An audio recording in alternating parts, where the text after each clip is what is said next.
Hello there, and welcome to your complete guide on everything that we currently know about the LEGO Star Wars UCS Death Star. Now, this Death Star has been rumored since December of last year, so it's been quite a while that we've known that there is going to be an Ultimate Collector Series Death Star releasing in October of 2025. Now, a lot of people have been speculating over what kind of Death Star this could actually be, but today we'll talk about all of my predictions along with everything that is currently rumored from various sources. So this set is set to release on October 1st, maybe sometime later in October, just by a couple of days, but it is also going to include a gift with purchase we'll talk about in just a minute. But the Death Star will include 9,021 pieces as of the last rumor that I heard of, along with between 35 to 40 minifigures in this set. That is a huge amount of minifigures. That amount of minifigures have never been seen in any LEGO set before this, and it will likely set the bar for the next largest LEGO set with minifigures, as I really can't see this being beat in the next couple of years. Now, the Death Star is one of the most iconic locations in all of film media, so I'm not surprised as this is LEGO's first $1,000 set, but I am a little bit worried on the actual size of the Death Star. Now, 9,000 pieces is no small feat. That makes it the largest LEGO Star Wars set ever made, and probably one of the top 5 LEGO sets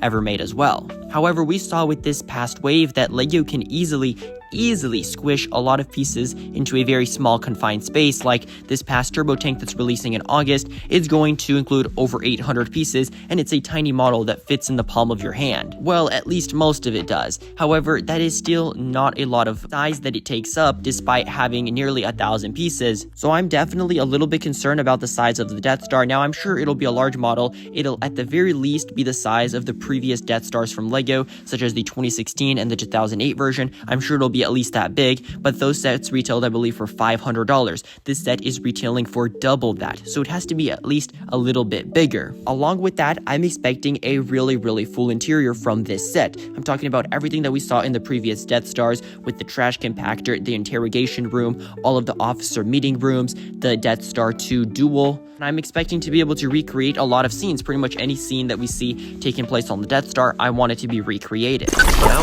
for a quick word from our sponsor, Brick News. So this month, Brick News is hosting a draw to win the LEGO Star Wars 2024 UCS Jabba Sail Barge. There's only one entry per person, and to enter this giveaway, you will need a Brick News VIP membership. It's a very affordable membership, and if you use code BrickReporterJuly, you can get a discount. So if you want a chance to win the UCS Jabba Sail Barge, make sure to go to the link down in the description below. And a huge thank you to Brick News for sponsoring this video. Another thing that I really hope that LEGO makes is that for the middle of the Death Star, like the circumference around it, I hope that they include the Death Star trench run, sort of like a miniature scene, but like have it optional where you could place miniature builds of X-Wings and miniature builds of TIE Fighters and Darth Vader's advanced TIE Fighter, similar to what we saw with that diorama set from 2021 or 22, but I still want it to be like you could optionally take it off and on if you want to keep it in like display mode, or you want to play with it or make some stop motions with it. I definitely think that's something LEGO should include.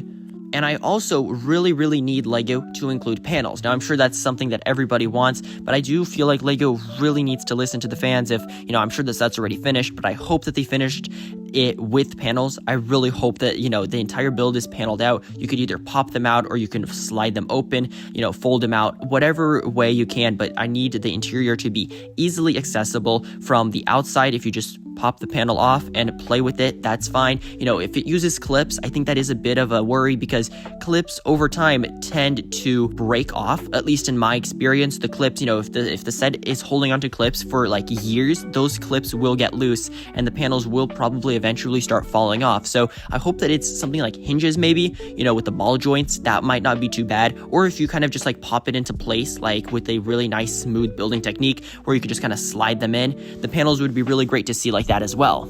Now, the gift with purchase is said to be set number 40771. This is going to be like a miniature TIE Fighter, 236 pieces, along with 3 minifigures. Now, I'm not sure if this is going to be Darth Vader's advanced TIE or just a regular TIE Fighter. I know with the previous Death Star, we did see a miniature build of Darth Vader's advanced TIE. I would be surprised if LEGO doesn't try to remake that, sort of as a homage to that original's 2 Death Stars. And I also hope for a ton of mini builds. I know people want to see like a miniature Super Star Destroyer. That would be really cool to see. And I'm sure that the Death Star will be mixed with scenes from the Death Star 1 and 2, but it will be the full fleshed out build with the Death Star 1. So no, I'm not expecting it to be under construction. I think it's going to be a fully circular build, and I just think that's what would be best for LEGO to make as the first Death Star that they've made in nearly 10 years. Now, minifigure-wise, I want to kind of drop most of my predictions. I'm expecting, obviously, at least 3 Stormtroopers, 3 Death Star gunners, 3 Death Star officers, and of course we're going to see hopefully a nice batch of protocol droids and astromech droids to sort of fill out a couple of spots and hopefully give us a bunch of new prints on the droids that LEGO hasn't made ever. I'm sure we'll see all of the characters: Luke Skywalker, Han Solo, Chewbacca, Ben Kenobi, Darth Vader, Palpatine, 2 Death Star Royal Guards. We'll probably also see a Dianoga creature that we saw like kind of in the Death Star trash compactor, that little creature that goes underneath all the trash in the trash compactor. I'm sure we'll see that again. And apparently director Orson Krennic is also going to be included. We saw a leaked torso of his minifigure just a couple of days ago. It looks good. I believe it's more accurate than what we saw back in 2016, which is a great touch, and I hope that LEGO really improves upon minifigures we have never seen before that are included, or minifigures that we've seen before. They just need to be really accurate. I think that's one thing. If this set is $1,000, which it's rumored to be, it might end up being more due to the tariffs. I feel like mostly hardcore and die-hard Star Wars collectors will be buying this set. It won't just be generic fans. It's a lot of money, so people will have to plan out these purchases, and people are expecting really high quality minifigure and minifigure prints along with prints on the build. I hope that there's not going to be like 50 stickers, but knowing LEGO nowadays, it will likely be like 2 massive sticker sheets that you put on all of the panels, all of the control panels, and all of like the little details that really make out this amazing Death Star. Now, there was a leaked image, but it was AI generated, so if you did see like a leaked image with like a dark black background and a bunch of minifigures, that is fake. That set is not going to look like that. The Death Star will look a little different, and it will hopefully be, like I said, all fully paneled out. The leaked image was not fully paneled out. It had panels on like half of it, and then there was like a bunch of extra rooms, but it really gave it away that it was AI because it did not look like something LEGO would make. And this $1,000 price point definitely opens up the door to more $1,000 LEGO sets.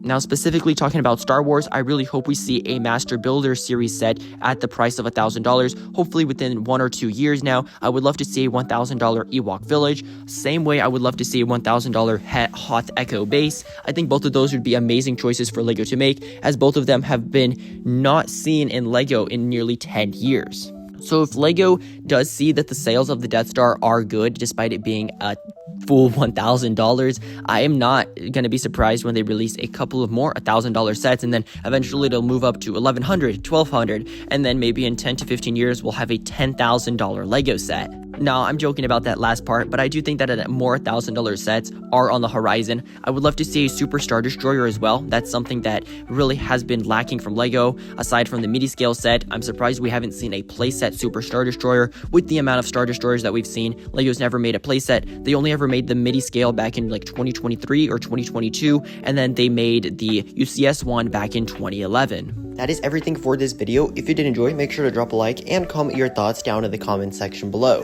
I know that the year is wrapping up for LEGO Star Wars, and there's really only a couple of sets left. If you didn't know what other sets are coming out, feel free to check out my second latest video out now on the channel. But once again, thank you guys so much for stopping by. I really am appreciative of all of the support this channel has been getting, and I hope that I can continue to make content for the rest of the year and in 2026. Make sure to have a great rest of your day, and goodbye.